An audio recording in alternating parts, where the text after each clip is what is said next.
Later ovals. All right, so to commemorate my granddad and his 2 aircrew, mimic their 11-day walk across the desert or running across the Nullarbor for 11 days. The Late Arrivals Club is the concept of my mate Jason Ey. His granddad was shot down over Libya back in World War II. So he had this crazy idea, 1100 Ks in 11 days. I think by that stage I had a couple of beers and he sucked me in, and here I am.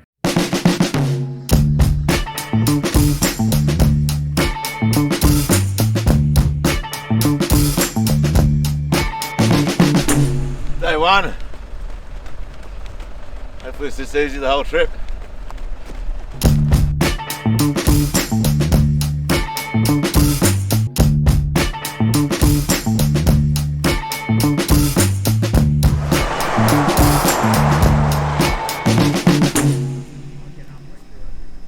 So the origins of the Late Arrivals Club, it was, as far as the Australian War Memorial know, they only know of 4 guys from the RAAF, which is our Australian Air Force, that were awarded into the club. Yeah, Mick Ey, my granddad, he was, there was 3 aircrew on a Blenheim bomber.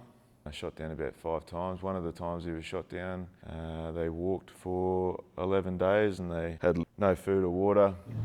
They took what they could from the aircraft, which was bugger all. I think it was one water bottle and a can of peaches, and they're all in flying boots. So they started to walk. They took the compass out and away they went. And for 11 days they walked through the Libyan desert. At night time it was below freezing. During the day it was like over 100 degrees. The blisters wrapped their feet as best they could and kept walking.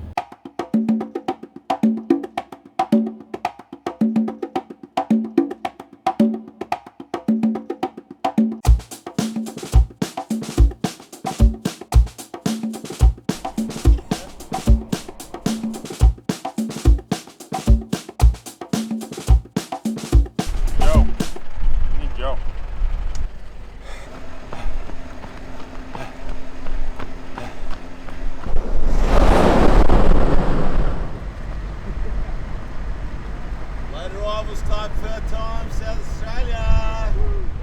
Oh, very good. Walk back quicker than that to get me.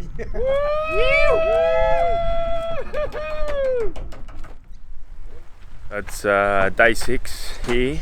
After the high of crossing the border yesterday, we've all woken up pretty sore, and also, as you can see, there's a bit of rain around, so lots of wind, so it's going to be another tough day. Light breeze, eh? Yeah, light breeze. Yeah, it's good headwind.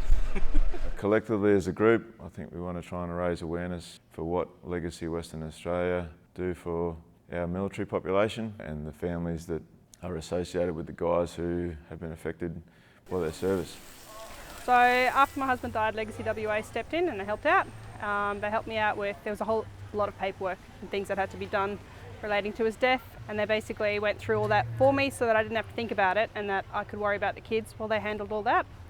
And as a country, we've sent a lot of service people over, and a lot of service people have come back and they haven't been themselves. And even though they may not have been killed in action, there's been a lot of service-related deaths. Those are the widows and families that need the support now.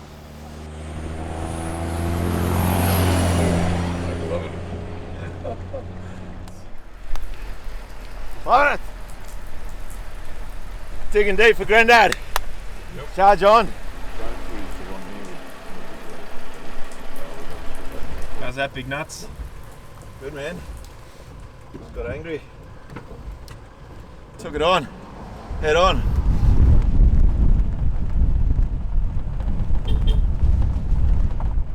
Yesterday we got the call because of coronavirus. The borders are all shutting, all the borders, so WA border was shutting because 8 of the 10 crew from WA, we made the decision to turn around. So we got 100 Ks into South Australia. I know Jay's really disappointed. We're not going to conquer the Nullarbor Plain, unfortunately, but we are still going to run the distance. We're going to do the 380 Ks, but back along the route we came. It is what it is, as the saying goes. We'll get it done. Yeah. The rules are 1111 days, and we'll spice it up tomorrow and we'll do it in our jogs. Kalgoorlie police were here. They were just leaving, and I said, "Hey mate, I need clarification on what essential travel is, because running in front of a car is not classed as essential." So our run was cancelled last night, but the coppers have stopped us from running on the road in the daytime. So we've come up with a novel idea. You can't tell dogs what to do. Yeah. Tell me what to do. So we've come up with a plan. We're going to do some exercise in the middle of the night. So that's allowed as long as we keep our spacing. So we'll get our Ks up. Despite all the setbacks along the way, the closed borders, the social distancing and the rules restricting non-essential travel, the boys got the job done, albeit almost back to where they had started from, after running 1,100 kilometres in 11 days. Late arrivals. Boys are finishing it off. We're in Kojonup, miles away from Nullarbor. We can only wonder what Jason's granddad would have thought of this incredible undertaking. We're sure he would have had a chuckle and thought these lads were a little crazy attempting this ultra-marathon in honour of his crew's long, painful walk across the Libyan desert during World War II.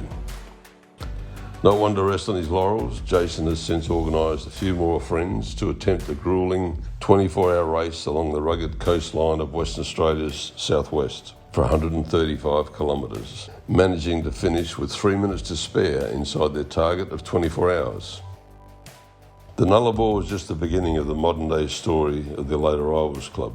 These superb athletes will continue to raise money for worthwhile charities, whilst honouring not only past servicemen and women, but our present-day generation as well.